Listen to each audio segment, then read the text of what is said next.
जय महाराष्ट्र, स्वागत आहे तुमचं आपल्या पुन्हा एकदा लोकप्रिय युट्यूब चॅनलला। तुम्ही जर सबस्क्राईब केलं नसेल तर सबस्क्राईब करून घ्या आणि एक महत्त्वपूर्ण सूचना आहे, आपल्या डिस्क्रिप्शन बॉक्समध्ये दिलेल्या लिंकला नक्की व्हिजिट करा। बेस्टाचा सेल महासेल अवेलेबल करण्यात आलेला आहे। दुसरं म्हणजे मित्रांनो, पीएम किसान योजनेच्या माध्यमातून देण्यात येणारा जो 19वा हप्ता आहे, हा 19वा हप्ता येण्यापूर्वी काय काय कामे करायची आहेत, कशा पद्धतीने जमा होणार आहे आणि पीएम किसान योजनेच्याच धर्तीवर सुरू करण्यात आलेली नमो शेतकरी महासन्मान निधी योजना, कोणती नमो शेतकरी महासन्मान निधी योजनेच्या हप्त्या संदर्भात सुद्धा सविस्तर माहिती आपण जाणून घेण्याचा प्रयत्न करणार आहोत।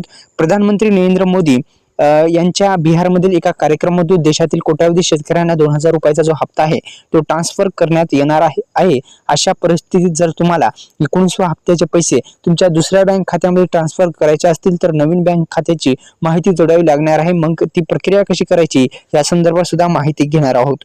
दुसरं म्हणजे मित्रांनो, पीएम किसान योजनेच्या माध्यमातून देण्यात येणारा जो 19वा हप्ता आहे, हा 19वा हप्ता थेट तुमच्या बँक खात्यामध्ये जमा होणार आहे।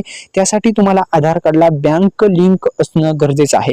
एक अत्यंत महत्त्वपूर्ण हा टॉपिक राहणार आहे। आधार कार्डला बँक लिंक असणं गरजेचं आहे। आधार कार्डला जर बँक लिंक नसेल तर करून घ्या। दुसरं म्हणजे आता ते तुमच्या बँक खात्याचे तपशील जर तुम्हाला हे करायचे असतील, अपडेट करायचे असतील तर करण्याची काही गरज नाही मित्रांनो। तुम्हाला जर पोस्ट पेमेंट बँक असेल, एसबीआय असेल, एचडीएफसी असेल किंवा अनेक प्रकारच्या जो बँक आहेत, ते आधार कार्डला कोणती बँक लिंक आहे हे पाहणं गरजेचं आहे। तुम्हाला अगोदर कोणत्याही बँक तुमच्या आधार कार्डला लिंक आहे ते पाहणं गरजेचं आहे। ते पाहण्यासाठी आपल्याला UDAI किंवा आपली जी पीएम किसान योजनेची अधिकृत वेबसाईट आहे किंवा आपण CSC सेंटरवर जा आणि पीएम किसान योजनेचा 18वा स्टेटस काढा।